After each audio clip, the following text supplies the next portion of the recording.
Fíjense en el siguiente diagrama. Este es un diagrama de volumen molar versus presión para el oxígeno a 200 Kelvin. Los puntos rojos son datos reales o datos experimentales de cómo cambia el volumen molar del oxígeno cuando se incrementa la presión, si se mantiene constante la temperatura. Como se puede observar, a mayor presión, el volumen molar del oxígeno disminuye. Y tiene sentido, ¿no? Porque es como que si usted tuviese oxígeno en un recipiente y usted lo empieza a comprimir. Al comprimirlo está aumentando la presión del oxígeno. Y al comprimirlo el volumen se va a reducir. Por lo tanto es evidente que el volumen molar va a disminuir.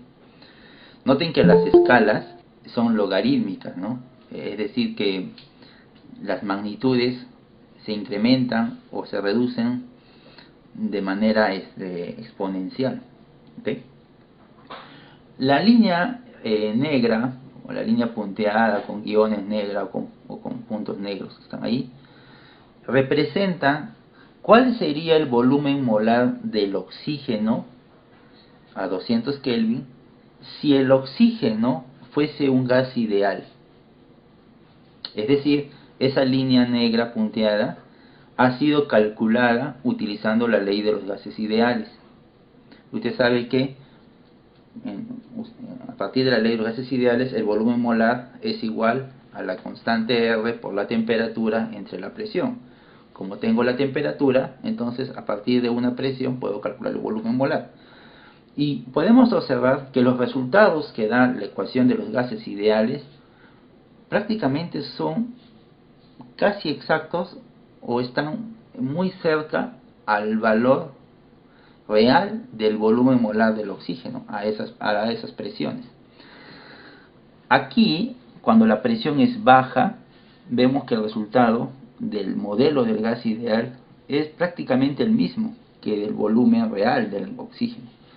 Pero a medida que la presión se incrementa, por ejemplo aquí a los 100 bar, es una presión muy alta, noten cómo el volumen molar real del oxígeno no es el que predice la ecuación de los gases ideales.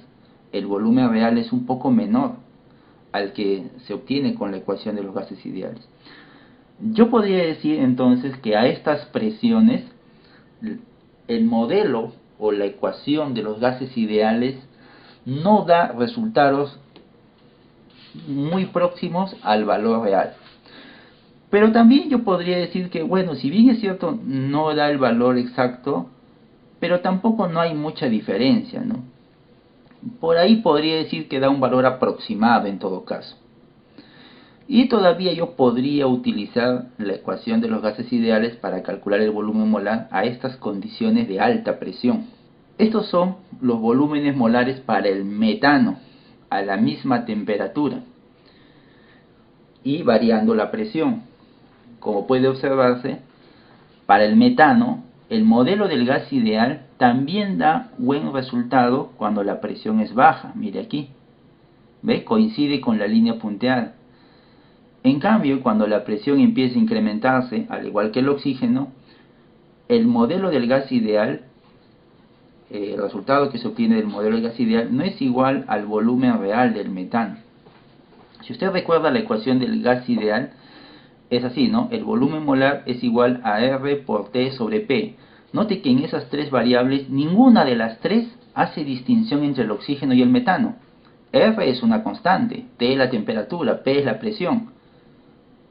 ¿Cómo el modelo del gas ideal logra diferenciar si estoy calculando el volumen del oxígeno o del metano, si son sustancias diferentes? Para el modelo del gas ideal, todas las sustancias tienen el mismo volumen molar si tienen la misma temperatura y presión. No importa qué sustancia sea. Pero eso no es cierto. Al menos a estas condiciones de alta presión no es cierto. El volumen molar del oxígeno es mayor que el volumen molar del metano a esta presión, manteniendo la temperatura constante. No es el mismo volumen. Tal vez aquí sí, ¿no? A baja presión son aparentemente iguales. Digo aparentemente porque si hacemos un zoom acá vamos a ver que tampoco son iguales, pero al menos están muy cerca. Vemos que el modelo del gas ideal falla con el metano a estas condiciones y falla más en comparación al oxígeno. Estos son datos del butano a la misma temperatura. El volumen molar del butano a 200 Kelvin y a diferentes presiones son estos valores que aparecen aquí. Definitivamente la ecuación del gas ideal no predice el volumen molar del butano a esta temperatura. ¿Correcto? Ojo, es a esta temperatura, porque si yo modifico la temperatura, tal vez la ecuación del gas ideal ya predice estos volúmenes molares. Vemos que existe una diferencia entre el volumen molar de una sustancia con respecto al volumen molar que predice la ecuación del gas ideal. Utilizamos el factor de compresibilidad justamente como una forma de medir esa desviación que hay entre el comportamiento real de un fluido y el comportamiento que tendría el fluido si este fluido se comportase como un gas ideal. Y definimos Z, el factor de compresibilidad, como la relación entre estos dos volúmenes molares, el real y el que predice el modelo del gas ideal. Si yo reemplazo la ecuación del gas ideal aquí en el denominador, recuerden que volumen del gas ideal es igual a RT sobre P, obtendría esta ecuación. Quiere decir que el factor de compresibilidad es la presión multiplicado por el volumen real del fluido dividido sobre RT. Cuando el fluido se comporta como un gas ideal, es decir, cuando este volumen real es aproximadamente igual al volumen del gas ideal, entonces todo este término se aproxima a 1, es decir, tiende a ser 1. La ecuación del gas ideal determina o considera que el fluido debe ocupar cierto volumen. Recuerden ustedes que el modelo del gas ideal es una ecuación que está basada en ciertos supuestos que evidentemente no son reales. ¿En qué sentido? Para el modelo del gas ideal se considera que la materia, o sea las moléculas, no tienen volumen. En el modelo del gas ideal las moléculas son puntos que tienen masa pero que no ocupan volumen. Por eso es que, si usted recuerda la ecuación del gas ideal, imagine usted, volumen es igual a RT sobre P. Si la presión es infinita, ¿cuánto sería el volumen? 0. Es decir, que si un fluido se somete a una presión muy alta, el volumen que ocuparía la materia sería 0. Pero eso no es posible. La materia ocupa un volumen. Usted puede comprimir un fluido a tal punto que una molécula se acerque a otra, pero nunca va a lograr que una molécula ocupe el espacio de otra molécula. ¿Se da cuenta? Por lo tanto, no es correcto suponer que las moléculas no tienen volumen. No estoy diciendo que el modelo del gas ideal está mal o está equivocado, no se debe usar. Sí funciona para ciertos casos, si es que se utiliza de la manera correcta. ¿Correcto? Pero si usted hace un uso inadecuado de la ecuación del gas ideal, es decir, lo usa para todo, ahí es donde están los resultados de la ecuación del gas ideal serían incorrectos. ¿Okay? Entonces, en el modelo del gas ideal hay básicamente dos supuestos. El primero es que las moléculas no ocupan espacio, son puntos con masa. Y el segundo supuesto, que tampoco es correcto, es que en el modelo del gas ideal se asume que estas moléculas puntuales, que son puntos, no interactúan con otras moléculas.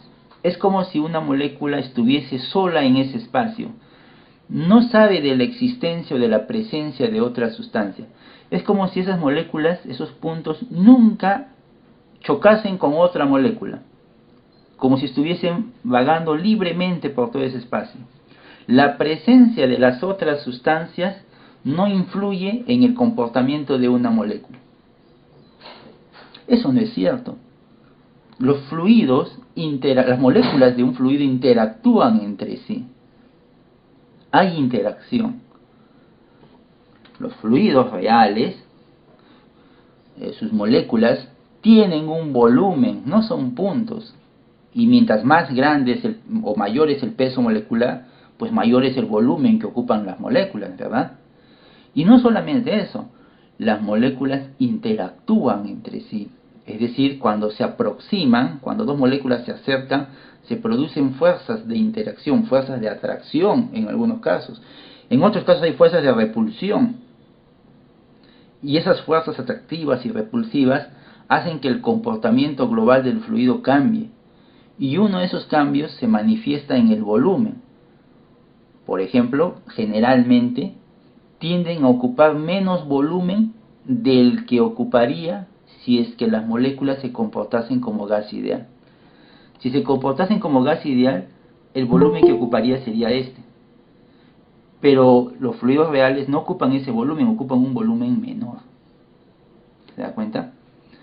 Y además interactúan. El comportamiento de los fluidos depende mucho del tamaño molecular y de las interacciones que ocurren entre las moléculas. Interacciones que tienden a que las moléculas se junten, fuerzas atractivas, o a que se separen un poco entre ellas, fuerzas repulsivas, ¿no? Todo va a depender del tipo de estructura molecular que tenga la sustancia. Muy bien. Entonces, el volumen molar de un gas real, que es este que está aquí a la derecha, no es igual que el volumen molar de ese gas si se comportase o si es que fuese un gas ideal. Son diferentes. A esa relación le llamamos factor de compresibilidad. El factor de compresibilidad es una variable muy importante. En esa variable se encierra básicamente el comportamiento real de una sustancia. Es decir, yo puedo calcular el volumen real de un fluido si conozco ¿qué cosa? Su volumen como gas ideal. Pero eso es fácil, porque eso lo puedo calcular con la presión y la temperatura. Es decir, yo puedo calcular el volumen real de un fluido, esto que está acá, si conozco ¿qué cosa? La presión, la temperatura y el factor de compresibilidad. ¿Y cómo se calcula el factor de compresibilidad? Porque el factor de compresibilidad no se puede medir, no es como la temperatura, que hay un termómetro y mido la temperatura. La presión, hay un medidor de presión y mido la presión. Pero ¿y el factor de compresibilidad se puede medir? No se puede medir. Es una variable, llamémosla así, creada para tratar de describir algo. Entonces, ¿qué? ¿Se debe calcular? Sí, se debe calcular. Y se puede calcular a partir de datos experimentales o a partir de modelos matemáticos.